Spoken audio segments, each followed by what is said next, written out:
12খানা জ্যোতির্লিঙ্গের মধ্যে এটা একটা জ্যোতির্লিঙ্গ মহাকালেশ্বর। তো সেখানে হচ্ছে সেই মহাকালেশ্বর মন্দিরের এন্ট্রেন্স, মানে বাবা মহাদেব মানে মহাকালেশ্বর যে আছেন ওনার মূর্তিটা দেখতে পাবেন সুন্দর। সো হ্যালো গাইস, কেমন আছেন সবাই? আশা করি সবাই ভালো আছেন। দ্য সৌম্য ব্লগসে আরেকবার স্বাগত জানাই আপনাদের।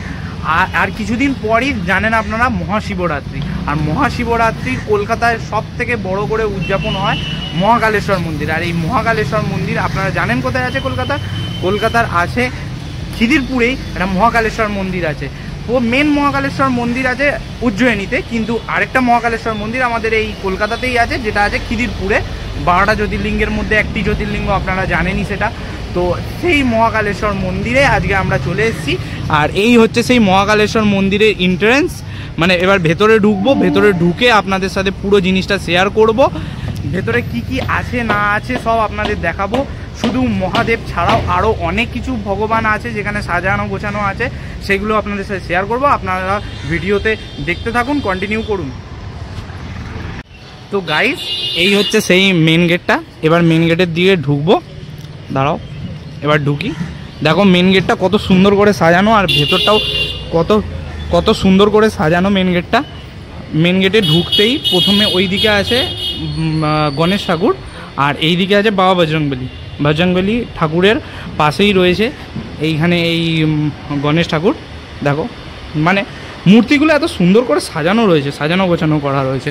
তো এইখানে ঢুকলেই আপনারা এই রকম একটা গেট দেখতে পাবেন, আর সোজাসুজি বাবা মহাদেব মানে মহাকালেশ্বর যে আছেন ওনার মূর্তিটা দেখতে পাবেন। সুন্দর করে একটা ফ্রেমে বাঁধানো আছে জিনিসটা, মানে একটা কাঁসার হোক বা কিছু হোক, মা শেরাওয়ালি। তো এইখানে এইটা রয়েছে মহাকালেশ্বর বাবা। এখানে প্রত্যেক সোমবার করে এখানে একটা ভালো জিনিস, প্রত্যেক সোমবার করে এখানে সিঙ্গার দেওয়া হয়। সিঙ্গার দিয়ে বাবা মহাদেবকে সাজানো হয়। মানে আপনারা আসতে পারেন, পুজো দিতে পারেন, সুন্দর করে সাজানো হয় সেই জিনিসটা। যেটা আপনারা ভিডিওতে দেখেছেন সিঙ্গার দিয়ে সাজানো, সেটা এই বাবা মহাদেবকে করা হয়। আর এইখানে রয়েছে নন্দী মহারাজ। আপনারা নন্দী মহারাজের কানে যে আপনার যেটা মনোবাসনা সেটা মহাদেবের কাছে পৌঁছে দেবেন এই নন্দী মহারাজ, আপনারা কানে বলে দিতে পারেন। আর এখানে রয়েছে প্রণামী বাক্স, আপনারা প্রণামী দিয়ে যেতে পারেন। সামনেই রয়েছে রাধাকৃষ্ণ, তার পাশেই একদম বাবা মহাকালেশ্বরের একদম পেছন দিকেই রয়েছে মা শেরাওয়ালি, আর তার পাশেই রয়েছে একদম রাধাকৃষ্ণের মূর্তি। আর এই মন্দিরের ঠিক পাশেই রয়েছে জগন্নাথ দেবের মন্দির। তো জগন্নাথ দেবের মন্দিরও আমরা পারলে কভার করে ভিডিওতে দেখানোর চেষ্টা করব। কিন্তু হচ্ছে কথা, আমরা আজকে এই মন্দিরে প্ল্যান করে এসেছিলাম, আমরা জানতাম না এর পাশেই মানে জগন্নাথ মন্দির আছে। আমি এর আগে ঘুরে গেছি, কিন্তু আমি জানতাম না এর আগে যে এই মন্দিরটাও আছে বলে।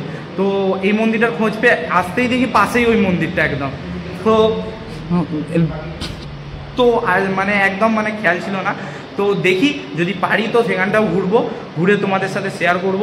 আর এই দেখো জিনিসটা, মানে মহাকালেশ্বরের যে বাবার যে মূর্তিটার ওপর দিকটা দেখো, জাস্ট কতটা উঁচুতে এই একটা মানে পিতলের একটা কি বলে এটাকে জানি না গাইস, এটাকে কী বলে, এটা ঝুলিয়ে রেখেছে কতটা উঁচু, কি সুন্দর করে। চারপাশে দেখুন দেবদেবীর মূর্তিগুলো সাজানো রয়েছে। এখানে বাবা ব্রহ্মা রয়েছে, এদিকে কি ঠাকুর রয়েছে, এটা লক্ষ্মী ঠাকুর কি ঠাকুর আমি জানি না।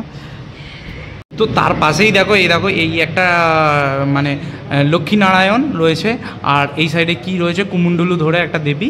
তো সব দেবদেবীর তো নাম জানা নেই, তো সেই জন্য কিছু আপনাদের সাথে মানে ওই দেবদেবীগুলো কিছু যেগুলো জানি না সেগুলো আপনাদের সাথে শেয়ার করলাম না। কিন্তু জাস্ট মন্দিরটা ঘুরে দেখলে আপনার মন শান্তি হয়ে যাবে। মানে একদিনের পুজো দেওয়া বলুন, বা এই শিবরাত্রিতে এসে বাবাকে মানে 12খানা জ্যোতির্লিঙ্গের মধ্যে এটা একটা জ্যোতির্লিঙ্গ মহাকালেশ্বর। তো সেখানে এসে আপনাদের মনস্কামনা জানিয়ে পুজো দেওয়া একটা আলাদাই ফিলিংস। তো এই শিবরাত্রিতে কে এখানে আসেন একটু প্লিজ কমেন্ট করে জানাবেন আমাকে। আর যে আসেন ধরুন ভালো লাগলো, যদি আমার ভিডিওটা দেখে ভালো লাগে আপনাদের, যদি আমার সাথে দেখা করতে চান তো আপনাকে মেসেজ করতে পারেন, কমেন্টে জানাতে পারেন।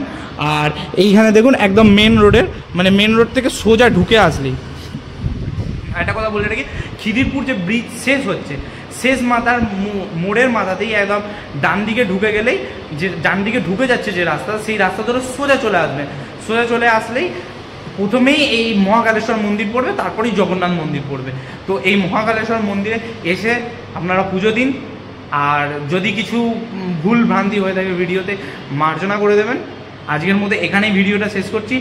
যদি আপনাদের ভালো লেগে থাকে ভিডিওটা, প্লিজ লাইক কমেন্ট শেয়ার করুন, আর ভালোবাসুন ভিডিওটাকে, সাবস্ক্রাইব করে যান প্লিজ। আজকের মধ্যে এখানেই টাটা।